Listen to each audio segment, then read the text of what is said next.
కొన్ని నెలల క్రితం హిందూ సమాజంలో ఒక విస్ఫోటం శ్రీవారి లడ్డూలో కల్తీ జరిగిందని చెప్పేసి సుప్రీంకోర్టు వారు ఒక సిట్ ని ఏర్పాటు చేయడం ప్రాథమిక నివేదిక అంటూ వారు ఇచ్చారు. దాన్ని అందుకుని ఎవరైతే దోషులు ఉన్నారో మేము నిర్దోషులను ప్రకటించడానికి ప్రయత్నం చేయడానికి వాళ్ళు ముందుకు సాగారు. ఈ విషయాన్ని పరిగణలో తీసుకున్న పూజ మఠపీఠ ఆశ్రమవతులు సుమారుగా 150 మందికి ఆశీలై ఉన్నాం.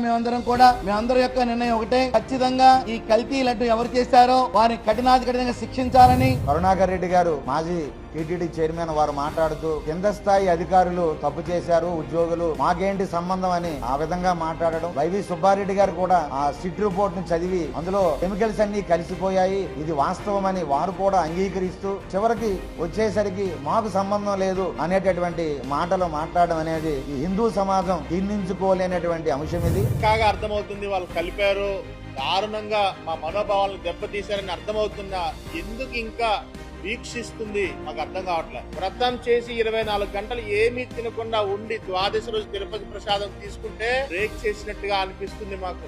అలాంటిది జన్మలో ఎప్పుడు తీసుకోలేని యానిమల్ కొవ్వుతో మాకు ప్రసాదాన్ని అందించడానికి సహకరించారంటే అలాంటి వాళ్ళని మీరు ఇంకా దేనికోసం వెయిట్ చేస్తున్నారండి? ఖచ్చితంగా జగన్మోహన్ రెడ్డి అనుసరణలోనే ఇవన్నీ జరిగాయండి. జగన్మోహన్ రెడ్డి ముఖ్యమంత్రిగా ఉండేటప్పుడు చాలా ఆలయాల మీద దాడులు జరిగేటప్పుడు ఎక్కడ ముఖ్యమంత్రి ఒక ప్రెస్ మీట్ పెట్టి తప్పు జరిగిందని ఖండించడం గాని, దోషుల్ని పట్టుకుంటామని చెప్పడం గాని ఎక్కడా మాట్లాడలే. సరికదా పిచ్చివాడు చేశారు, మధ్య చిమ్మితున్న వాళ్ళు పగలగొట్టేశారు, ఆ రాత్రి ఎవడో పిచ్చి వెర్రివాడేమో ఆ విగ్రహాలు పగలగొట్టాడని హిందువులను పిచ్చి వాళ్ళు చేసి మాట్లాడారు. ఆ విగ్రహాలు విరిపోతే సిమెంట్ బొమ్మలే కదా అని దేవతామూర్తిని కించపరిచి మాట్లాడారు. దేవాలయం మీద దాడులన్నీ కూడా చేయించి ఎవరిని పట్టుకోకుండా, దోషుల మీద కనీసం ఎంక్వైరీ చేయలే, కేసులు పెట్టలే, ఎవరిని పట్టుకోకుండా హిందూ సమాజాన్ని వంచారండి. ఖచ్చితంగా గత ప్రభుత్వంలో సుమారుగా వందల సంఖ్యలో దేవాలయాల మీద, దేవాలయ విగ్రహాల మీద, రథాలను తగలబెడతం మీద అనేక దాడులు జరిగినాయి.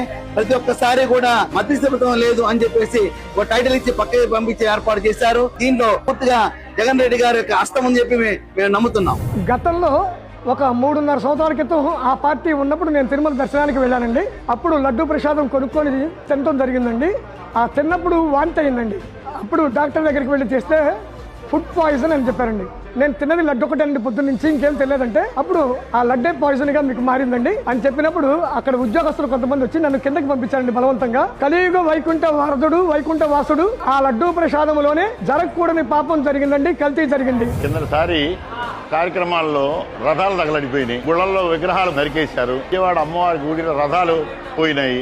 ఏమని చెప్పారు? రథాలు తగలబడిపోయిందనుకో మత్స్యమితం లేకుండా చేశామన్నారు.